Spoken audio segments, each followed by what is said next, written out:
talagang medyo mahirap yan.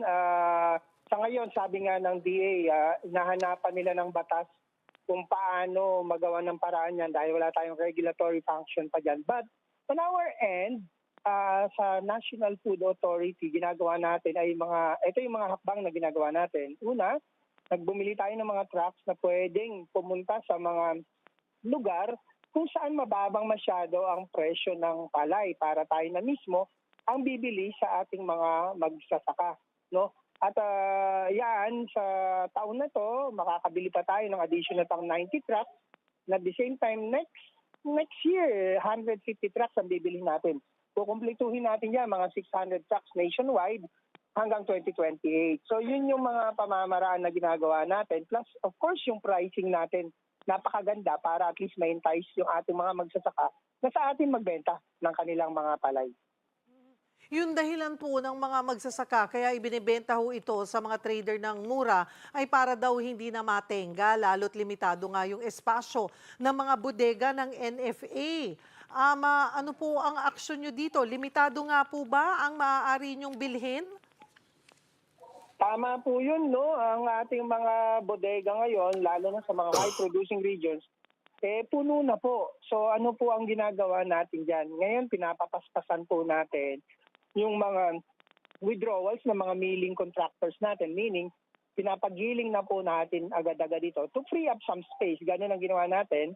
Una, last Friday sa San Ildefonso, Bulacan. Tapos yung mga for repairs natin ng mga warehouses, total of 134 nationwide, pinapapaspasan natin yung mga contractor para matapos na at magamit. In fact, yung pinuntahan namin kahapon ni Secretary Kiko Laurel sa Tika, isa Malolos, napakalaking bodega po niyan, makakapaglaman po siya ng 70,000 bags of palay kung saan pwede na ngayon magbenta ulit ang ating mga magsasaka sa Bulacan.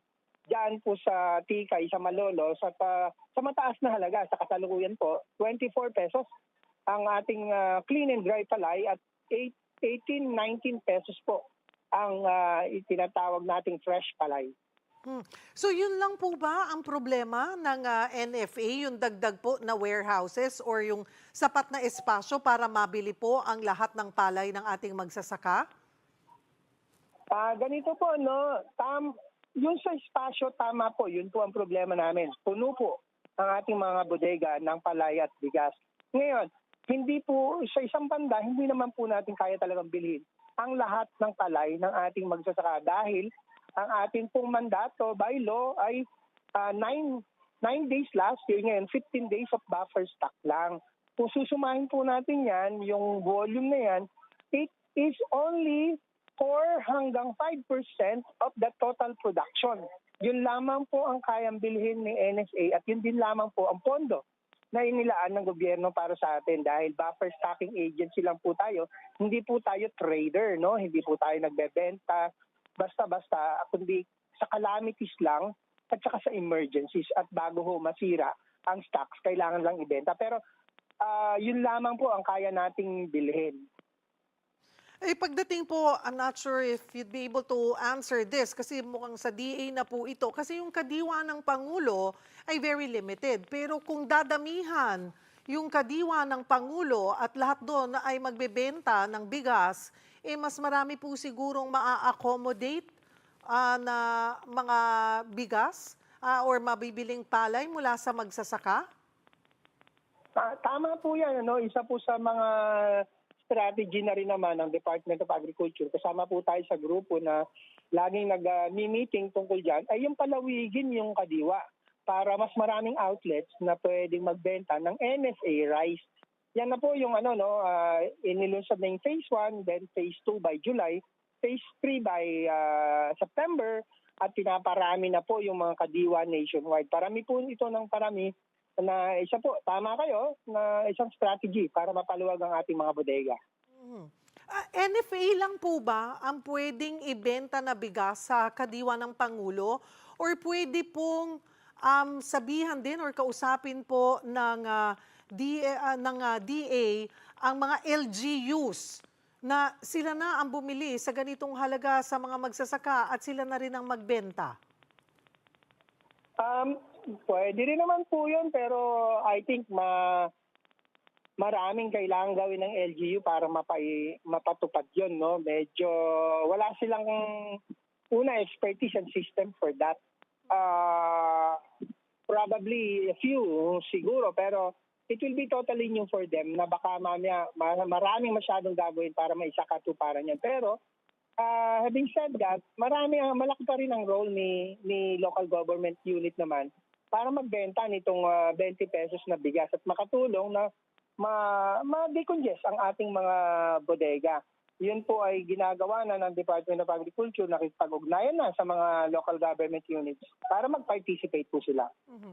Or kahit na hindi 20 pesos, basta hindi lang sobrang mabarat ang magsasaka, may benta pa rin ho, di ba? Ng LGU, kung 30 pesos man yan, medyo mahal, pero kumbaga lahat ay nakikinabang. Nakikinabang ang ating mga kababayan sa mabababang presyo ng bigas, at the same time hindi rin naman sobrang lugi ang magsasaka.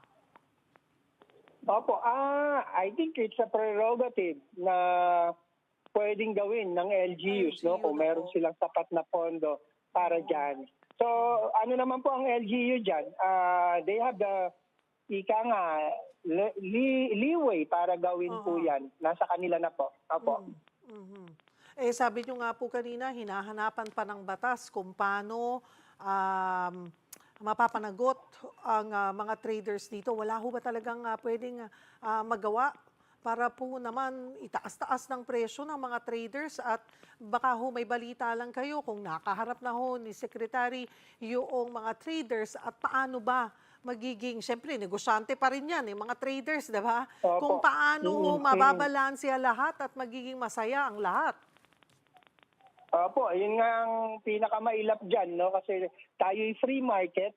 Ang kaya lang gawin ng gobyerno ay makiusap, no, sa mga traders na sana ay mas makatarong ang presyo. Sinabi mo nga, no, medyo negosyante din yung mga yan. Ayaw din nila naman siyempre ng malugi. So, ito naman sistema na to, ang long-term solution probably is ibalik muli yung ibang mga regulatory powers ni NFA so that we can regulate the industry at makita kung may naman tala, pwede tayo magpataw ng sanction para kumbaga mapigilan itong mga ganito. Paano po ba? Sino ba magdidesisyon para maibalik po ang regulatory powers ng NFA? Ano po yan? Kongreso po yan. The lower house and the upper house kailangan po magpasa ng batas para maibalik po yung mga ibang mandato ng National Food Authority. May balita ho ba tayo kung tuloy na ho yung pagtatakda ng floor price? Yan po ang sinabi ng ating secretary o ang kalihim ng DA. Pero yun nga, sabi niyo nga po kanina, hinahanapan nila ng legal basis on how we can implement o magkaroon ng ngipin, no, yung floor price. Kasi ngayon, kung magtatakda man ng floor price, it's merely suggestive. Wala masyadong pangil, ika nga.